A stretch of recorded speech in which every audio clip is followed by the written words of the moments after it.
Welcome back, everybody, to another episode of the Inside Track, Equibase's weekly handicapping podcast, where we give our analysis, picks, and wagers for a couple of the top weekend's races. I'm your host, Ben Kudla, and today I welcome back Colin Sheehan on the show, the host of the Doubling Down podcast on the Trust the Profits YouTube channel. Be sure to check them out at Trust the Profits on YouTube, as well as follow Colin on X at CSheehan45 for some more great racing content. Colin, always a pleasure to have you on. We had a great Breeders' Cup show back in November. Gosh, it's so long ago now.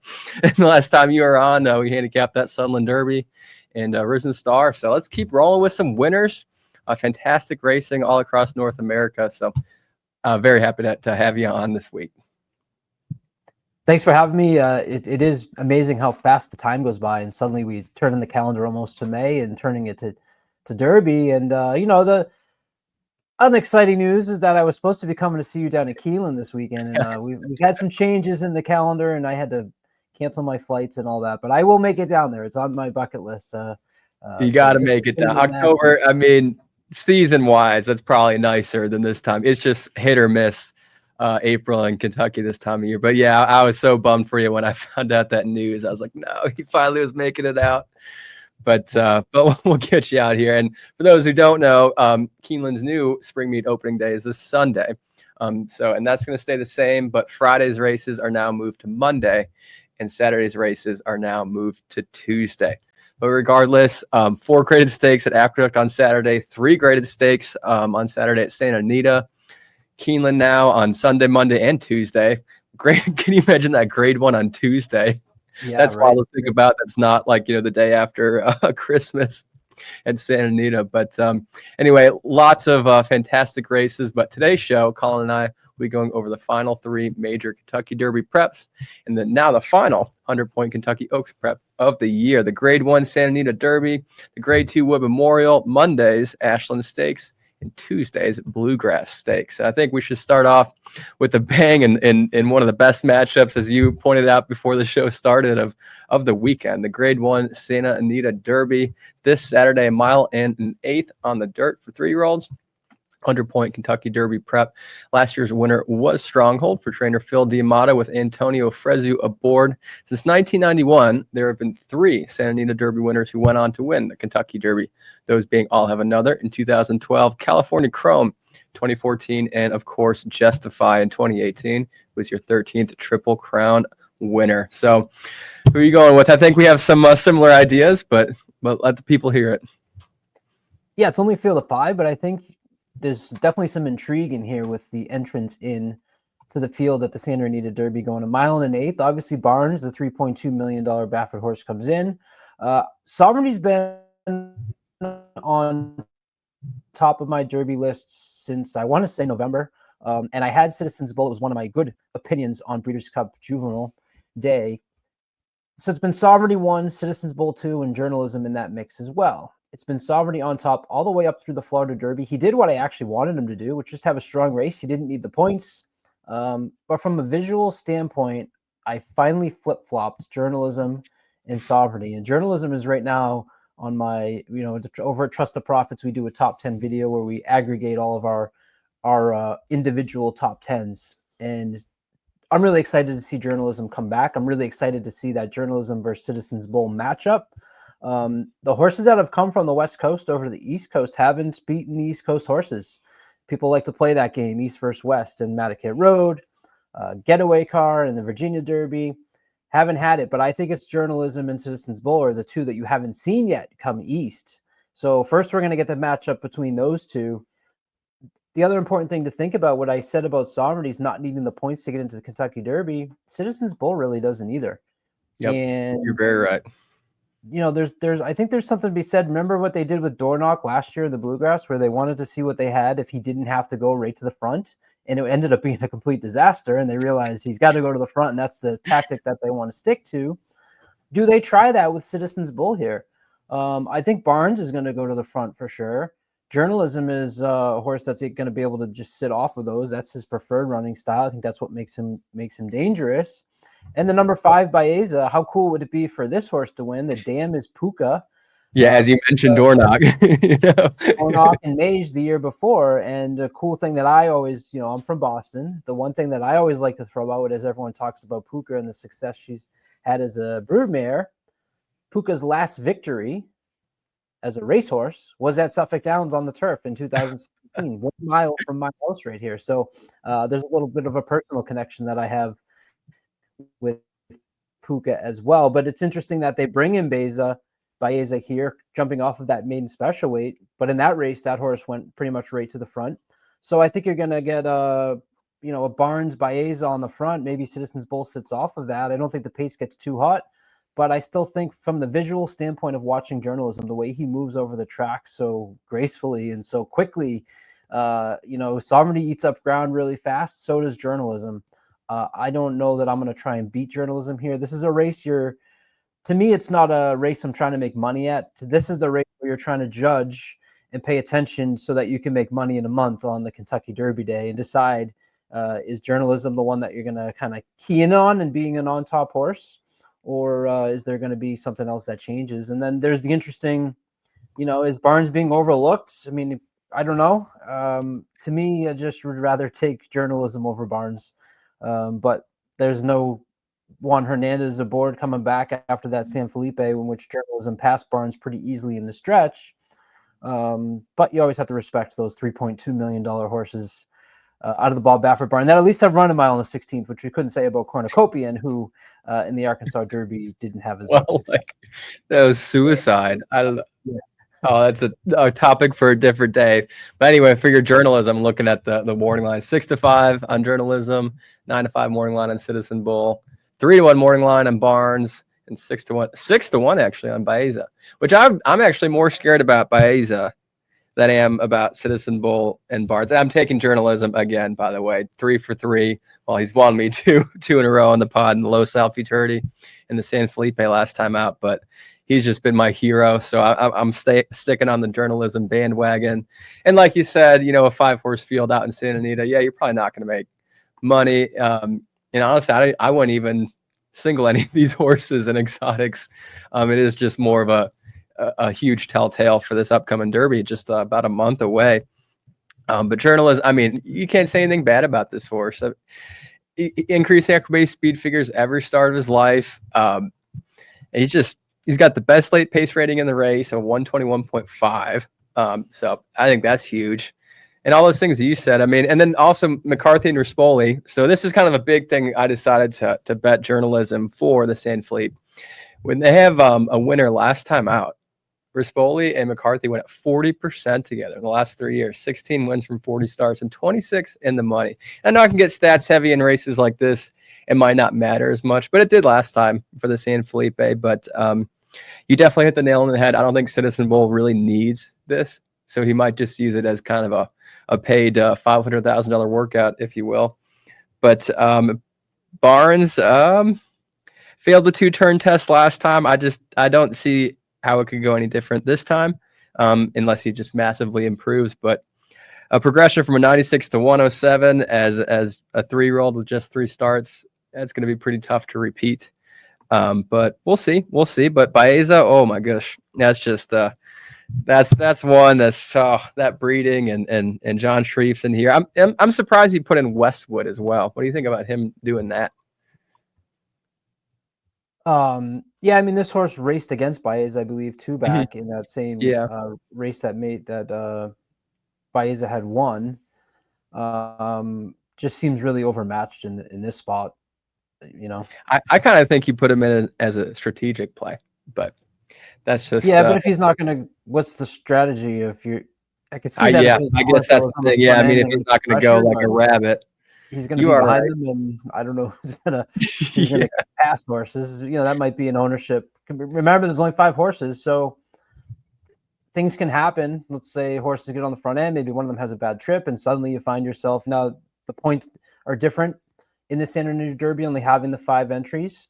So you got to do some math there on the amount of points that the first and second place horses are going to get. Barnes needs it. Barnes needs a really good finish here. Citizens Bowl, not so much. Journalism, not so much. So you're playing that game too a little bit, right? If you're going to try and find your spot to get your way to the Derby, maybe just a little bit of racing luck and a race like this gets you close.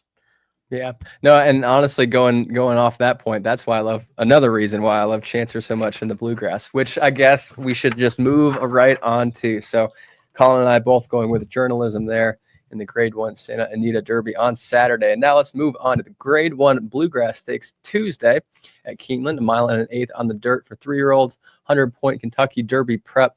Last year's winner was Sierra Leone for trainer Chad Brown with Tyler Gaffalione aboard, who went on to run 7th in the Kentucky Derby. But since 1991, there has not been a Bluegrass Stakes winner that has gone on to win the Kentucky Derby, and just 4 Kentucky Derby winners previously ran in the Bluegrass, those being Strike the Gold in 1991, Sea Hero in 1993, Thunder Gulch 1995, and Street Sense, my first ever Derby I got to go to, 2007. So talented field of 7. You all know who I love.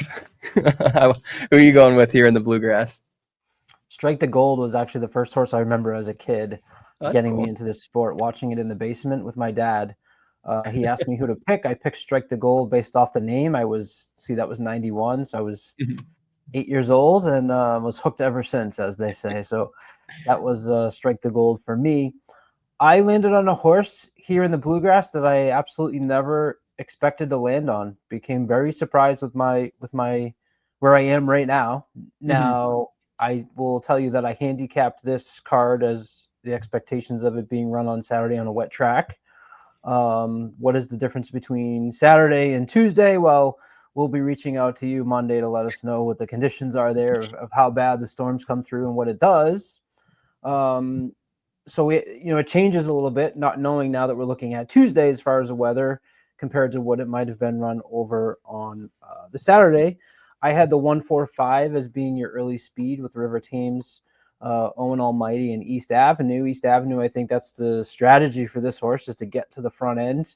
Obviously, the last 2 races have not gone as planned, both in the Breeders' Cup Juvenile and coming back in the Risen Star, where he finished 10th place, 22 lengths behind.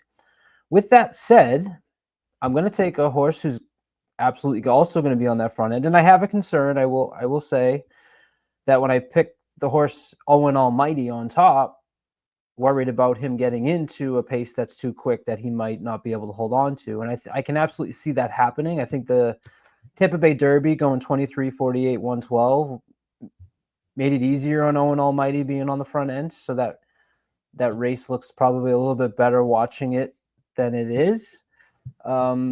But at the same time, the race before that, he was right behind John Hancock all the way around. They went 22, 46, and 110. So those were fast paces, and he was able to hold on in that Sam F. Davis for second, letting John Hancock get away. But other than that, he's lost to John Hancock and Jonathan's Way. Ultra consistent. And I love the addition of one of the hottest jockeys in the country right now. I mean, he goes from Irad to Jose Ortiz. Yeah, by the way, they're 1-2, by the way, in 2025 standings by earnings. Irad on top of Jose. Yeah. Just had to say that. Can't go wrong. Starting to lean towards Jose most recently over Irad, which for so many years, especially being a fan up at Saratoga, has been Irad. I did pull some stats on Speightstown if it was going to be run over a wet route, 24% as a sire. So that was another kind of when I was digging into expecting this to be a wet track. Owen Almighty is kind of the one that's just been ultra consistent. Is there going to be another step forward? He's kind of landing in that high 90 range for speed figures. But as you said, I think either at the beginning or as we've started the show, you got journalism out there putting up 300 plus speed figures, and then this entire field has not gotten triple digits. The fields and really all the horses that are on this Derby trail. Now I would be ultra concerned about River Times stepping forward. It's his 4th start. He thought he had a pretty impressive Coolmore Fountain of Youth at Gulfstream when he just got nailed by Sovereignty, and that was Sovereignty just eating up every step he was gaining. It was incredible. That was such a cool race to see. And River Thames, as the comment says, just get nailed there. Irad jumps aboard for Pletcher. The sire McLean's Music is only 4 for 38 as a sire at this distance. So does River Times want to go that extra 16th and go the mile in the 8th? I don't know. 5-2. I'm just going to lean towards Owen Almighty. And then East Avenue at 3-1. Just I want to see him. I want to see him do it again. I want to see him do again what he did as a 2-year-old before I go back to that well. Okay. Pete Fornatale said the exact same thing this morning. Like really? He didn't want to bet his money on that. Like it's just not worth it, especially at 3-1. In my opinion, I think the horse is done. I could be wrong, and I think it's wildly interesting why they're blowing him out every morning, basically just getting bullets every single work. I don't know why. It's just really interesting to me, and if I don't know why, I find it to be a bad sign. I don't know if that's something about my personality or not. But I was also very, very, very scared of this River Thames. I mean, everybody was talking up Sovereignty in that race. And yeah, you're right. He was gaining in so much that stretch run. And it was a short stretch. But this horse is coming from an allowance optional claimer all the way to the Fountain of Youth. And there's just nice progression, 96 down to a 91, but back up to a 98. It's got that two-turn distance in him.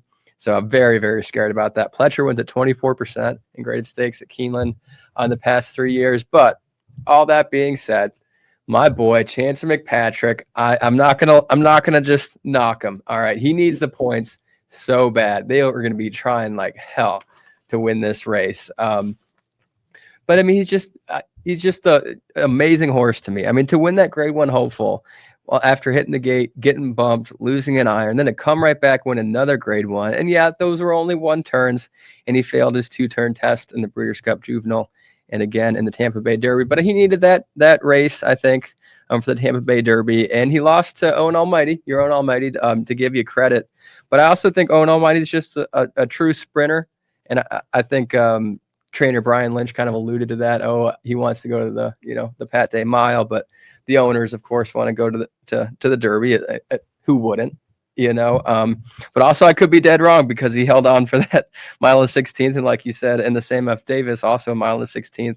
He was right there the whole time and held for second. So I could be completely wrong, but Chad Brown, Flavian Pratt. I mean, they're winning at 34% in graded stakes races together. 19 wins from 56 starts, 63% in the money, plus 3% ROI.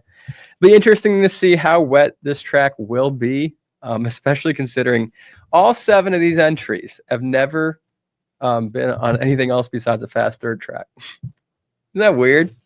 Yeah. Out of all these horses on the East Coast, every single one. So it's just a huge test. Huge question mark on East Avenue.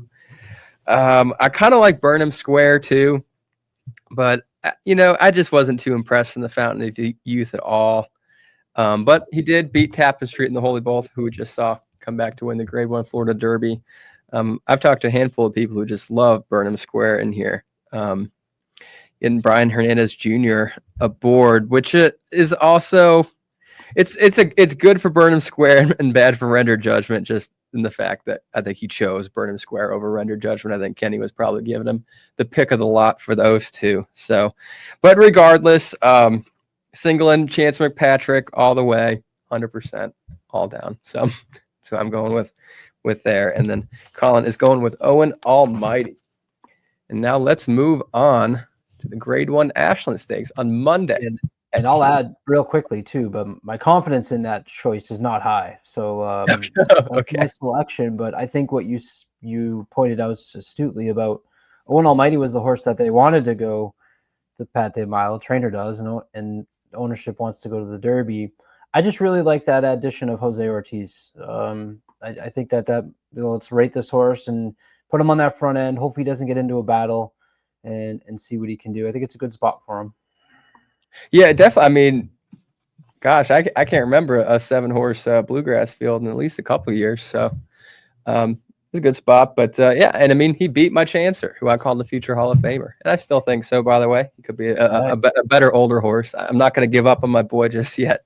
And this might be a good spot for him. Those last 2 performances, he might get your price. And I would agree with you. That was kind of the other horse I was honing in on. So he's third choice in here. Can you believe that? It's a good pick. Well, I've been picking them, so I'm going to continue. But it hasn't been good the last 2 times. But anyway, this Ashland was awesome. I'm excited to talk about this. Grade 1 Ashland Stakes Monday. Keeneland a mile and 16th on the dirt for 3-year-old fillies. Last year's winner was Leslie's Rose for trainer Todd Pletcher with Irad Ortiz Jr. aboard. She went on to run 13th. Last year's Kentucky Oaks. Since 1991, there have been 4 Ashland Stakes winners who went on to win the Kentucky Oaks. Those being Silver Bullet Day in 1999, Lovely Maria in 2015, Monomoy Girl in 2018, and Malathat 2021. Really talented field of 8 fillies. I kind of found a little bit of value, but who'd you end up honing in as your top play? Yeah, again, you're setting yourself up to see what happens on Oaks weekend, and Muhima is a horse that I have as a future bet going into Sovereignty. I did that Oaks Derby double future a couple pools ago. It was I picked Quiet Side and Muhima into Sovereignty. Yeah, you had some knowledge back then. those are pretty good. I'm worried about my Sovereignty. I might hit the Oaks and then not have the Derby winner is what I'm more concerned about right now. But I think Muhima was only flattered by what happened last weekend with Quiet Side and 5G both having big performances. So a logical favorite here for the Brad Cox barn, who's obviously been on fire as of late. I really landed between 3 horses. So Muhima is kind of an obvious option. And then the 2 that, if you want to call them a little bit, one of them is definitely a price. We'll start there. The number 6, Take Charge Milady. Ooh, which nice. oddly enough, Kenny McPeak won the Ashland, I think like 25 years ago with a horse by the name of Take Charge Lady. I did the digging to see if there was a relationship. I couldn't find it right off the bat. I'll be honest, I didn't do a ton of digging. I just saw, oh, that was interesting, and continued on. I love another jockey change here. I love when McPeak switches from Le Peru to Hernandez. No offense versus Le Peru, but I am always on the wrong side of Le Peru winning or losing. He's that jockey for me. So naturally, I went into Race Lens, which you can pull the stats on, something like that. What happens when Ken McPeak goes from Julian Le Peru to Brian Hernandez? And last year, 19% win percentage, positive ROI of 109. Nice.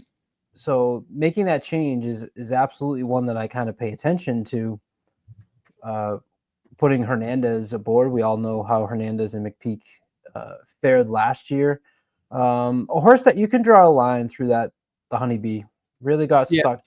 I agree. Stuck in some traffic at the beginning. So that 10 place finish in that grade 3 obviously stands out as being a negative. They scratched this horse out of the fantasy. And I think part of that was recognizing the horse is avoiding that horse we just talked about, Quiet Side. They decide to point here to the Ashland, and I think they're sitting on a big race. I really was impressed with Take Charge Milady 2 back, beating Quiet Side. I realized that was in January in the Martha Washington. So by 5 3/4 lengths as well. It wasn't just a couple length little. That was a handle. Drew out. Yeah, and I think this is a nice price here at 8-1 as a horse that will absolutely be in my exacta. I think can win. And then the other horse that I was interested in is half that price at 4-1 is the number 3 Super Speed. First 5 races of this horse were on the turf, but was continuing improvement on the turf. They decide to switch the horse over in Santa Anita to the dirt and continues the exact same 104 speed figure that she had put up in the mile on the turf in the race prior. Really had a great duel with Mason down the stretch. You go back and watch that race if you haven't. Really good stretch run. One of the races of the year, to be honest, in that stretch run. It wasn't only a 4-horse field. We talk about the short fields in Santa Anita, so there's concern there. Riders Up Tim over on Trust the Profits is he grew up at Keeneland and always said to pay attention to playing against the horses that are coming over from Santa Anita. Usually those shippers from California don't do as well. So I went into Race Lens naturally and said, well, let's see if there's truth to that. I love when people throw things out. You can go right into Race Lens and decide and see right away. It's better than most think. 14% over the last year, 66 starts, negative 13 ROI. horses, I think, if I remember correctly, actually did better in the April meet than they did in the fall meet. There was actually a little bit of a stronger tendency of horses doing well this time of the year as opposed to later in the year. It's interesting. So Rosario's aboard. This horse has had quite a few different jockeys. But I'm going to take a shot with Super Speed underneath. Average class is 1 out of 8. Average speed is 1 out of 8. Horse is sired by Justify. And I just thought that there was enough there to have me at least interested on the 3. So for me, it was 3, 4, and 6. Obviously, Mohima, as you mentioned and we talked about, is one of the best fillies on this Oaks Trail. So we know what we're going up against. And for me, I'll probably do like a box between those 3 horses. Well, Colin, you've taken my breath away by taking the words right out of my mouth, because this is my top play as well. The 3 supers. I thought 4-1 was pretty generous for this horse, coming off of back-to-back 104 Equibase speed figures. But yeah, I mean, like you said, started her career on turf and was good on the turf. Just a one of the most brutal thoroughbred aftercare Alliance Stakes or trips, I mean, I've ever seen. I mean, broke well, that wasn't the problem. It was on the backside. Hernandez was just getting her in all this trouble. I mean, she probably checked 5 or 6 times in the backstretch and finally made one big move going into the final turn, and again checked. Horrific ride. On the trip comments, all it says is brutal trip. For those the ones to go back and watch.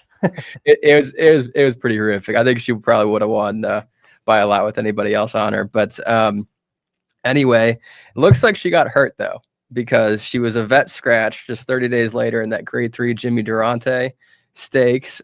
So she went to the Blue Northern Stakes a month later, December 28th, runs 3rd by a length and 3/4 to Kezalu, who actually came back to win another non-graded stake, wins an easy AOC 100K at Santa Anita. And for the first time, like you said, goes on dirt, and just one of the greatest stretch battles ever with a talented filly, Mason. So I think we have yet to see the best of this filly, and also, like you said, Justify, but also out of American Pharaoh Dam. So, I mean, talk about some Triple Crown breeding. It's amazing it took so long to put her on dirt. But I mean, Mohima, of course, yeah. But in the past 3 starts, Super Speed, she's had better Equibase speed figures than all of Mohima's starts. So that's something to be said for that. But so here's some stat lines for you. Oh, where is it? I need to find it. Something with oh, that's Super Speed. Oh, here it is. Over the past year, Brad Cox wins at 60% in stakes races at Keeneland, 9 of 15, and that's 13 times in the money. And he owns a 3rd best dirt race winning percentage for 3-year-olds at Keeneland, 31 of 91, 34% since the beginning of 2022 for all trainers with at least 5 starts over that period, and 64 times in the money with an actual positive ROI, if you can believe that. So that, just numbers wise, it's a lot to go back on. But what stat does Brad Cox not have at 30% at least? I feel like every stat that I look at Brad Cox, it's like 27, 28, 29, 30, 32%. out west. That's probably the one place I can think that he doesn't really, he's not the king. But anyway, super speed. Sorry. Going back to that Santa Isabel, that 104. Okay. Over the last 45 days, that's the 4th best speed figure of any 3-year-old stakes non-winner at any track that is yet to run back. I think she's ultra impressive, and we're going to just see what the best of her is yet to come. John Sadler. Okay. You talked about domestic shippers. He wins at 26% over the last 3 years when shipping into a graded stakes race. Domestically, 6 wins from 23 starts, 61% in the money. And like you said, best early pace rating, best late pace rating, which I put the most emphasis on, best in average class and first in average speed with a 93. Just all those things together, 4-1. I was like, wow, but then you're taking on Mohima. And then you also, you got Lacar in there. That's definitely not one to disregard, with a Dylan Davis, Mark Cassie, who just lost to the Queen's MG, who was sadly just pulled up last weekend. But running away, another one that just got on dirt for the first time a couple starts back, 86, 88, won both times by 7 1/4 lengths combined.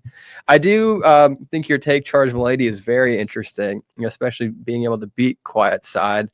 And it's just a big question mark. And I just think there's too much talent in this race. I think Tate Charles Milady will end up being a really talented filly and mare once she gets out of this Triple Crown trail. But I just don't think it's her year personally. But if it happens for Kenny, that's awesome. But yeah, all super speed for Colin and I in the Grade 1 Ashland. And last but not least, let's go on up to your neck of the woods. I know you're from Boston, but they're kind of close. The Grade 2 Wood Memorial on Saturday at Aqueduct, 1.125 on the dirt for 3-year-olds. Another 100-point Kentucky Derby prep. Last year's winner was Resilience for trainer Bill Motwood. John Velasquez aboard, the son of Into Mischief, went on to run 6th in the Kentucky Derby. And since 1991, there have been no Wood Memorial winners that went on to win the Kentucky Derby. However, 4 horses ran in the Wood before going on to win the Kentucky Derby. I forgot to write down those notes, so I apologize. But the 4 is correct. There are 4, but anyway, I thought it was a pretty wide open race with tons of opportunity for value. But who'd you land on in here? Yeah, you said it. There's definitely each of these prep races has their own uniqueness to it, right? And I think having a field of 12 pretty competitive horses makes here the place that you could absolutely try and find some value, maybe look for that long shot. I think you could go in a lot of different directions.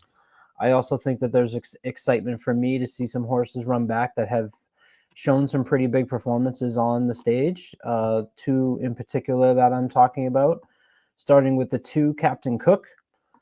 This horse trained by Rick Dutrow with Manny Franco aboard, had a really impressive victory in the Withers Stakes, coming from just off the front end, tracking the 2 leaders and cutting them down there in the stretch to pass Omaha Surfside Moon, winning the $250,000 race at 1.125. And that's what's always interesting about the Withers at Aqueduct. It's that first race that's 1.125 on the Derby Trail, so you get a opportunity to kind of check that box. The reason I didn't like Captain Cook that day, especially as a favorite, was I always tend to fade Practical Jokes who are going at those longer distances. And I think that I'm a bias I have to get over. Although second route on the dirt, Practical Jokes are 12%. That's what this race would be for Captain Cook. You get these things in your head and you got to check those stats to make sure that they're actually accurate and the biases are not impacting what you are handicapping. And then the 5, Sand Devil. You had talked about the horse that is running in the Stakes State Bred Company in the first 3 times. Was 3 for 3 before coming into the Gotham and just not catching Flood Zone on that day. He also had some trouble at the start, finished second in that race. This horse is trained by Linda Rice with Jose Lascano aboard. The Gotham speed figures are actually one of the highest on the trail. I think Flood Zone that day got, we could pull it up here, 107. It originally was 111 and it got dropped down a little bit, but that 111 we go back like a week later and redo everything. Fix them all. More accurate. Make me redo all my work. But I have a chart that I keep that pays attention to speed figures on the Derby Trail. And as long as I don't know that I've corrected them all if they do get changed, but Journalism had a 110, I believe, in the San Felipe, and then it's Flood Zone, Citizen Bull, California Burrito, and Barnes are all in that 107 range with magnitude. So say what you will about the race in Aqueduct. If you're a speed figure player, the numbers there are right in the ballpark. And not only that, but Sand Devil has put up 3 triple-digit Equibase speed figures in a row. Something I always pay attention to is, yes, you talked earlier about the horse who put up the 102, and can they repeat that? Well, when you get a horse like Sand Devil who's done it 3 times in a row and has done it at a mile, the added distance will obviously be something that you want to pay attention to. But at least there's the consistency of a horse that from a speed figure standpoint is going to put it up there. Now, this horse is going to be on the front end, and I've written down the 1, 3, 4, 5, 7, 9 as all horses that might want to be on the front end, and that obviously may get a little bit hot up front for Sand Devil. So you could maybe look at some horses coming from off the pace. I thought the 8 Passion Rules was one that I really kind of wanted to get behind. Interesting horse. Very interesting. Worried from a distance standpoint a little bit, but has run at 1 mile and the 16th, 1 mile and the 70 3 times. So kind of has the base there. I'm a big fan of the horse Him, who finished second last time out to Passion Rules. This is a little bit of a horse that I thought would be nice as a little bit of a price. So on top, I'm probably, as we tape this Wednesday night, landing in the Captain Cook range. Okay. With Passion Rules. And then I'm excited to also see Hill Road come back, a horse that is going to be a closer. And maybe a race here where the pace heats up and he's going to be your one coming late. Was third in that race that we talked about with Owen Almighty, who was able to get some easy fractions on the front end and just wasn't the day for Hill Road and needed a little bit more, as the comment says. But he was one that he was actually my pick there in that Tampa Bay Derby, was Hill Road. So excited to see a horse like that who you kind of got behind earlier in the trail. And then lastly, there's the storyline of Rodriguez, who, as we talked about, that East Coast, West Coast, well, it's Citizens Bowl journalism for me on top on the West Coast, and Rodriguez was kind of that next tier. So I wasn't high on Getaway Car or Gaming or Mataket Road, but Rodriguez was one, and I think we actually talked about him when we did our show last. This would be one that I'm interested from that angle of how is the horse like this, who's come from the West Coast, going to. It's harder in this field, right? We don't have some of those big names that you do in the other ones. Mm-hmm. But if Rodriguez, three consecutive decreasing speed figures as well. If Rodriguez comes in here and struggles and loses to this field, especially a horse like a long shot in here, that's going to make you think again about the journalism Barnes and Citizens Bowl trio, right? That is very true. Yeah, it's interesting this year. I feel like that didn't happen last year, where we're kind of getting a mix of these West Coast guys going over to the East, especially with Bob Baffert and Mataket Road in the Florida Derby, who actually picked, but didn't pan out. But that's quite all right. But honestly, you told the story of this race really well. You hit like everything I want to talk about it except the horse that I picked. So I'm gonna take a huge shot here. I'm hoping for 10, 15 to 1. We'll see. But Tiger 22, the number 3 horse, a Lord Nelson colt out of Cairo Prince Mare for Hall of Fame trainer Bill Mott.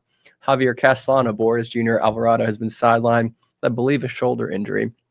However, that being said, Castellano and Mott, they've done well. They just had 13 starts in the past 3 years together, but they win at 31%. However weight you want to put on that.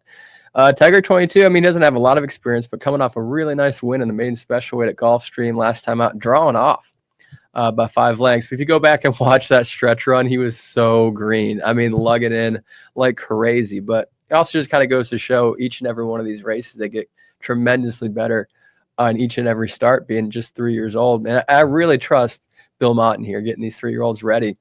Had a couple bad starts to start his career. Ran 5th by 13 lengths on career debut, running just a 66. Ran 2nd by a couple lengths, running a 77 in his second start of his life. But all increasing equibase speed figures with a nice progression. What I really love about this horse is he only has 3 starts under his belt, but he does have a 2-turn experience. So that's huge. Blistering 4 furlongs and 47 flat, bullet work on the 27th of March. No knock on Sand Devil. You're dead on correct about 3 triple-digit equibase speed figures in a row. And yes, the first time that he didn't run in state company, he stumbled start. But at the same time, you get a 17-1 to beat you. And I think this horse should be way over bet. The one I'm really worried about is Hill Road. See how he'll come back. just always been there as soon as he got to North America. So that'll be really interesting to see. And Joel Rosario and Chad Brown have had some quite a bit of success in New York in these stake races. But I'm going to go for big price. They're with number 3, Tiger 24, and Colin is going with Captain Cook. So Colin, thank you so much for being on. This has just been a blast. And again, I'm really sorry about Keeneland. That's okay. One last thing though, Bill Mott going from maiden special weight to stakes over the last year, has done it 7 times. 3 of those have been nice prices. Sovereignty, Cynthian, and Batten Down, who all got the job done. And then one other thing in this race, the number 10 McAfee is actually a half to Torpedo Anna. Yeah. McAfee, obviously, the news of getting him in the Derby would be pretty good from a publicity standpoint with the Pat McAfee show, and having him have a horse in there named it would be good for the sport too. So 2 other things just to kind of think about. Certainly bummed about Keeneland's, but life goes on, and we will continue to be positive and try to find those winners and be there next time, as I say. I love it. You always bring that positivity to the show. So thank you for being on. Thank you everybody for watching. Good luck in your wagers this weekend. Stay dry if you live in my neck of the woods in Kentucky here. So thank you all so much for watching, and we'll see you next week.